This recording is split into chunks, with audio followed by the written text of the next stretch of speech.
Salam sejahtera bagi kita semua. Jumpa kembali dalam Renungan Harian Gereja Kalimantan Evangelis, edisi 3 Maret tahun 2021. Sebelumnya mari kita berdoa. Bapa kami yang di sorga, kami bersyukur dapat bersama melalui sapaan firman-Mu hari ini. Tolonglah jemaat-Mu yang akan mendengarkan dan hamba-Mu yang akan menyampaikannya, agar kami semua diberikan kemampuan untuk melakukannya dalam kehidupan kami sehari-hari. Demi Yesus Kristus kami berdoa. Amin.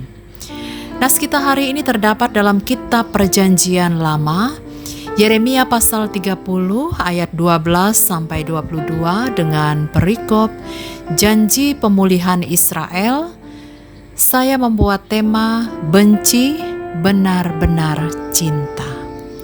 Saudaraku yang dikasihi Tuhan Yesus Kristus, sebagai makhluk sosial tentu kita memerlukan orang lain dalam kehidupan kita sehari-hari. Dalam proses hubungan relasi sosial ini tentu juga akan menemui pengalaman yang beragam. Tidak jarang ada benturan, ada persoalan maupun kesalahpahaman. Hal ini saudaraku dapat dipahami karena tidak mudah memahami jalan pikiran dan kemauan tiap orang. Dan ketika kita menyelaraskan pemikiran atau pemahaman tersebut, tidak semua orang dapat menerimanya. Perbedaan pendapat atau perbedaan prinsip bisa menjadi perdebatan, bahkan jika dirasa tidak ada kecocokan lagi, seseorang biasanya akan menjauh dan enggan menjalin relasi dekat lagi seperti sebelumnya. Saudaraku, hubungan Allah dan umat Israel merupakan hubungan relasi sosial yang istimewa dan spesial. Hal ini bisa dikatakan demikian karena dari sekian banyak bangsa, bangsa Israel ini merupakan bangsa yang dalam tanda petik sengaja Allah pilih dan persiapkan untuk menjadi contoh bagi bangsa-bangsa lain, agar mereka bisa menyaksikan bagaimana cinta kasih Allah yang begitu sempurna itu nyata dalam kehidupan umatnya. Namun hubungan itu penuh dinamika. Hubungan itu juga mengalami jatuh bangun, kadang ribut, kadang rukun, dan itu terjadi berulang-ulang mewarnai kehidupan umat Israel dalam rangka mendidik mereka agar menjadi bangsa yang tunduk dan setia kepada Allah. Ada saat-saat tertentu, saudaraku, Allah seolah-olah seperti kehilangan kasih terhadap mereka. Hal ini terjadi ketika mereka dibuang ke Babel sebagai tawanan perang. Namun yang menarik, saudaraku, justru Allah pihak yang tersakiti ini selalu lebih dahulu berinisiatif mengulurkan tangan pengampunan dan perdamaian dengan umat yang dikasihinya ini. Cinta Allah begitu besar daripada rasa sakit hati dan kecewa yang dialaminya akibat umat Israel ini. Sebagai contoh, sekalipun dalam pembuangan, Allah mengutus Nabi Yeremia untuk menyampaikan berita bahagia seperti yang tertulis dalam ayat 3. Namun demikian, Yeremia tetap menyampaikan isi hati Allah yang kecewa terhadap umatnya seperti dikatakan dalam ayat 12-15.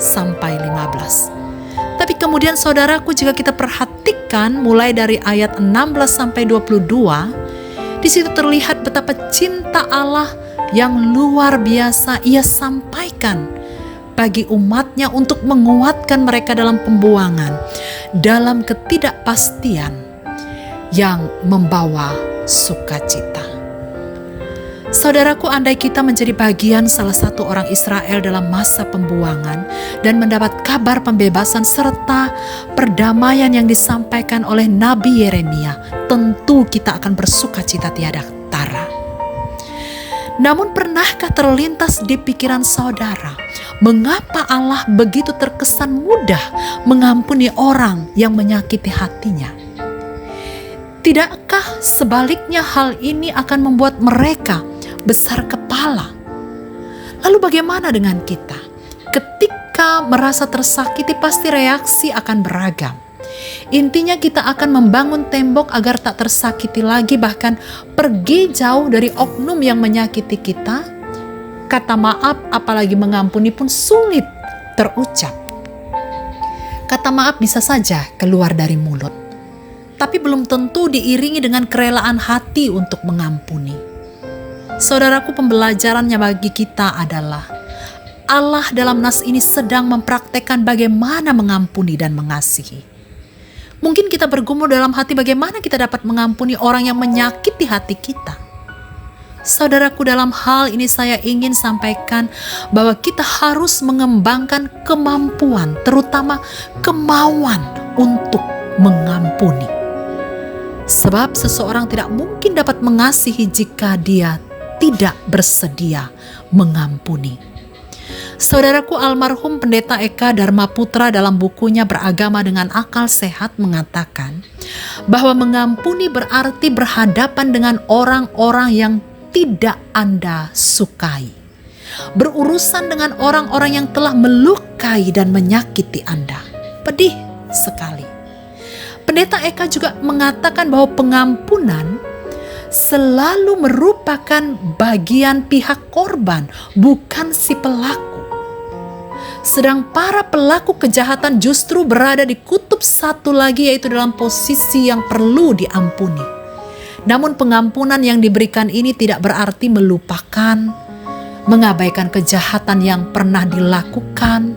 Namun semua rasa itu jangan dibiarkan membunuh pengharapan dan peluang bahwa satu saat entah kapan mereka dapat menjalin sebuah awal baru dalam kebersamaan.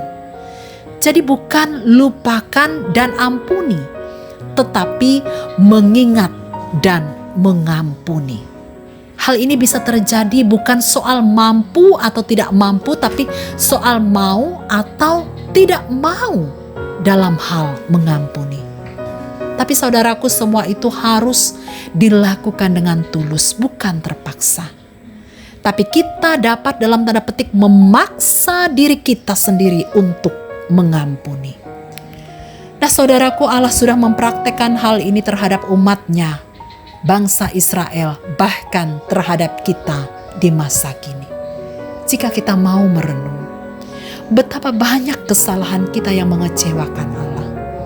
Tapi Ia bersedia mengampuni kita terlebih dahulu karena cintanya yang begitu besar. Sekalipun saudaraku kadang mungkin kita merasakan pembelajarannya cukup berliku dan pahit. Demikian juga yang dialami oleh umat Israel dalam pembuangan di Babel. Dan dalam proses itu sepertinya Allah benci kepada kita. Tapi saudaraku, melalui kasih yang Ia perlihatkan dalam nas ini, sebenarnya benci yang kita tuduhkan kepada Allah itu karena Ia benar-benar cinta kepada kita.